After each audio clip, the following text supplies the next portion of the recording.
Hi everyone, this is Philip from WGP team. Today I will show you how our WGP103 model works for your device. Firstly, turn on the UPS switch. Then connect the accessory cable with your device.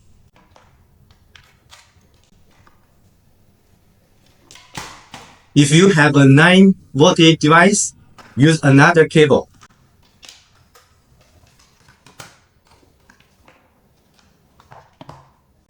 Third, share the 12 voltage power adapter with your device.